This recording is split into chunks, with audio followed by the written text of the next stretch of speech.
ये तो आपण सहित कहीं प्रतिजोगित ना सरकार आपणकर जेको समय घोषणा करें घोषणा घोषणा नक घोषणा कार्यकारिता उपरे गुरुत्व दे निर्दिष्ट कौ समय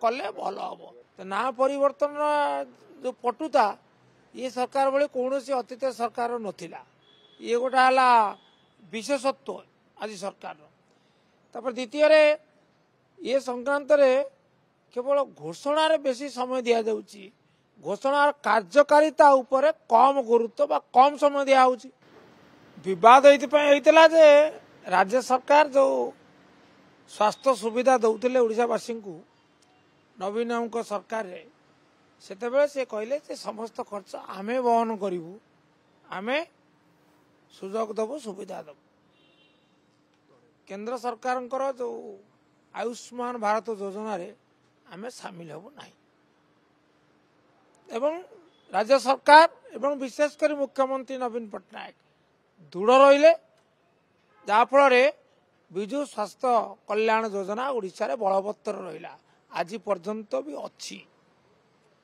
एबे सरकार घोषणा करिसेंती जे आमे आकु ता ना परिवर्तन कले तो ना परिवर्तन जो पटुता ये सरकार बेले कौन सी अतीत सरकार नथिला ये गोटा है विशेषत्व आज सरकार तापर द्वितीय ये संक्रांत केवल घोषणार बेसी समय दि जाउची घोषणार कार्यकारिता उपरे कम गुरुत्व बा कम समय दिया होउची आपण मानकर मने थिबो जे अक्टोबर मासरे घोषणा आइतला जे एई वर्ष शेष सुद्धा अर्थात 2024 डिसेंबर 31 सुद्धा कार्यकारी हब आयुष्मान भारत विजु स्वास्थ्य कल्याण परिवर्ते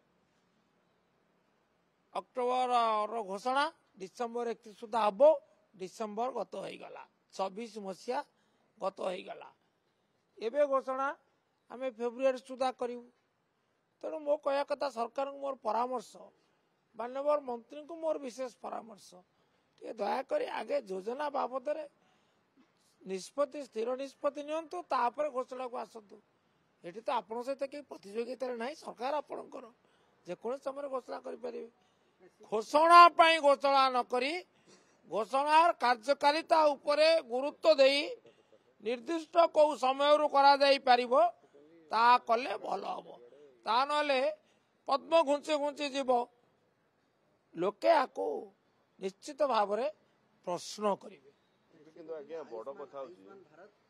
नहीं आभा कार्ड करवा ये गोटे भल कथा आपको आम स्वागत करुँ समस्त तथ्य जदि सहज उपलब्ध हो पारा आभा कार्ड योजना ताले निश्चित भाव भल कथा आपको कार्यकारी करो ये केबे कार्यकारी हम ये विषय निर्दिष्ट तारीख दिंतु तारीख जहाँ घोषणा कर बलवत्तर रखु हौ फेब्रुआरी सुधा करा जाऊ मार्च को न घुंचु ये है गोटे कथा निष्पत्ति दृढ़ हो एवं तापर प्रकाश पाऊ किंतु सर बड़ कथा जे आयुष्मान योजना कार्यकारी हबार 5 मास भितर विजु स्वास्थ्य कल्याण योजना बंद हो विजु स्वास्थ्य कल्याण बतर से ता ना भी परिवर्तन कर ए विजु बाबू ना प्रति एत अश्रद्धा जहाँकि बड़ चिंतार कारण ना परिवर्तन करे गोपबंधु योजना कर सी पुणी लोप पाई ता सहित मिश्रण हो आयुष्मान भारत जन आरोग्य योजना सेटा कार्यकारी हम कथाटी हूँ लोके चाहती आपण सरकार आसिले सरकार को आसिले आपण योजना कले पुराना सरकार योजना को परिवर्तन कले ये एक ये उदाहरण सुस्थ उदाहरण नुहे तथापि जदिव कले आपण क्षमता अच्छी किंतु आपण देखा कथा जे लोक माने स्वास्थ्य सुविधा जेपरी पुरुष मान 5 लाख एवं महिला मान 10 लाख थिला से सुविधा माने निरवच्छिन्न भाव में पाती सामान्य असुविधार न पड़ती कारण ये हूँ एक बीमा योजना से सन्देह अच्छी से सन्देह मोचन करतु कार्यकारी करतु आ ना गोटे पर गोटे परिवर्तन कर चलते से लोके विचार करेंगे से विषय कहली आज्ञा अभिसंधि तो निश्चित अच्छी अभिसंधि है जे ପୂର୍ବ ସରକାରର କୌଣସି ସ୍ମୃତି ନ ରହୁ। ଇଏ ହେଲା ଅଭିସନ୍ଧି। ଏଟା କ'ଣ ଅଚପା ଅଛି? ଏ ବିଷୟରେ କ'ଣ ପ୍ରଶ୍ନର ଆବଶ୍ୟକତା ଅଛି? ଏ ପା ସ୍ୱତ ଉପଲବ୍ଧ ଅଭିସନ୍ଧି ଅଛି। ଆଉ ବଡ଼ କିନ୍ତୁ ଅଭିସନ୍ଧି ଥାଉ, ଲୋକଙ୍କର ଅସୁବିଧା ନ ହଉ। ସାର୍ ଆଉ ଗୋଟେ ଜିନିଷ ଅଛି, ଗତକାଲି ମୁଖ୍ୟମନ୍ତ୍ରୀ ସବୁ ନିଯୁକ୍ତି ଆୟୋଗ କହୁଛନ୍ତି ମାର୍ଚ୍ଚ 31 ଭିତରେ ଖାଲି ପଦ ଅଛି ସରକାରୀ ସବୁ ଫିଲ୍ଅପ୍ କରିଦେବେ ବୋଲି। ଏଇଟା ବାସ୍ତବିକ ସମ୍ଭବ କି? ଏକ ସ୍ୱାଗତ ଯୋଗ୍ୟ ଘୋଷଣା, କିନ୍ତୁ ଏହା ସମ୍ଭବ ନୁହେଁ। ଘୋଷଣା ସ୍ୱାଗତ ଯୋଗ୍ୟ, କାର୍ଯ୍ୟକାରିତା ଆଦୌ ସମ୍ଭବ ନୁହେଁ। ମାର୍ଚ୍ଚ 31 ଭିତରେ 3 ମାସ ଭିତରେ ଏ ସମସ୍ତ ପରୀକ୍ଷା ଶେଷ କରିବା ସମ୍ଭବ ନୁହେଁ। ଅନ୍ତତଃ ଘୋଷଣାଟିଏ ତ ଆସିଛି, ଆମେ ଉଦାରତାର ସହିତ ତାକୁ ଦେଖୁଛୁ। ଆମର ଦାବି ଯେ ଖାଲି ଥିବା ପଦବୀ ଆଗେ ବର୍ତ୍ତମାନ ତ 1,12,000 ପଦବୀ ଖାଲି ଅଛି। ସରକାରୀ ତଥ୍ୟ, ବିଧାନସଭାରେ ପ୍ରଦତ୍ତ ମାନେ ତଥ୍ୟ, ସେଟା ପୂରଣ କରାଯାଉ। 3 ମାସ ଭିତରେ ପୂରଣ କରାଯାଇ ପାରିବ ଏ ବାବଦରେ ମୋର ଘୋର ସନ୍ଦେହ ଅଛି, ରାଜ୍ୟବାସୀଙ୍କର ମଧ୍ୟ ସନ୍ଦେହ ଅଛି। କିନ୍ତୁ ଘୋଷଣାକୁ ଆମେ ସ୍ୱାଗତ କରୁ। ଖାଲି ଥିବା ସମସ୍ତ ପଦବୀ ପୂରଣ କରାଯାଉ।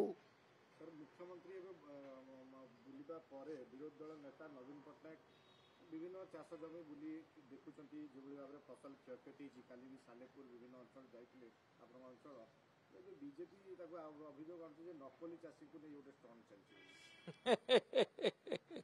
କାହିଁ ଆପଣଙ୍କର ଯୋଉ ବନ୍ଧୁମାନେ ସେଠି ଥିଲେ, ସେ ଯୋଉ ଜାଗା ହଉ, ସାଲେପୁରର କଟରପା ହଉ, କେନ୍ଦ୍ରାପଡ଼ାର ଶାମସୁନ୍ଦରପୁର ହଉ, ଜଗତସିଂହପୁର ହଉ, ପୁରୀ ହଉ, ଗଞ୍ଜାମ ହଉ, ଆପଣ ସେ ବନ୍ଧୁଙ୍କୁ ପଚାରି ବୁଝି ନିଅନ୍ତୁ ଏବଂ ସେ ବନ୍ଧୁମାନେ ତୋଳିଥିବା ଫଟୋକୁ ଅଭିଯୋଗକାରୀଙ୍କ ନିକଟରେ ଟିକେ ପରିବେଷଣ କରନ୍ତୁ, ବୁଝିଯିବେ ସତ କେବେ ଲୁଚି ରୁହେ ନା।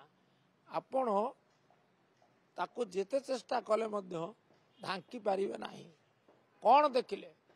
ନବୀନଙ୍କ କାର୍ଯ୍ୟକ୍ରମରେ ନାହିଁ ନଥିବା ଭିଡ଼, କାରଣ ଲୋକଙ୍କର ବିଶ୍ୱାସ ଅଛି, ଲୋକେ ସ୍ୱାଗତ କରିଛନ୍ତି। ଯାହା ହଉ ଏ ଦୁଃଖରେ ଆମ ପାଖକୁ ଆସିଲେ, ଇଏ ଆମର ଜଣେ ଦରଦୀ ନେତା।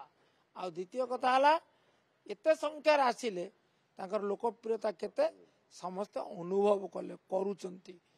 ଇଏ ବର୍ତ୍ତମାନ ଚିନ୍ତାର କାରଣ ହେଇଛି, ଅନ୍ୟ ନୁହେଁ। ଆପଣ ତୁଳନାତ୍ମକ ଭାବରେ ଦେଖନ୍ତୁ, ତୁଳନାତ୍ମକ ଭାବରେ ଦେଖିଲେ ଆପଣ ନିଜେ ନିଷ୍ପତ୍ତିରେ ସିଦ୍ଧାନ୍ତରେ ପହଞ୍ଚି ପାରିବେ। ଆମର କହିବା ନିଷ୍ପ୍ରୟୋଜନ। ଆଉ ଯୋଉମାନେ ଏମିତି ମାନେ ସ୍ପଷ୍ଟ ଦିବାଲୋକରେ ରାତି ହେଇଛି ବୋଲି ଅଭିଯୋଗ କରିବେ, ତାଙ୍କୁ ଲୋକେ କ'ଣ କହିବେ? ଚକ୍ଷୁହୀନ।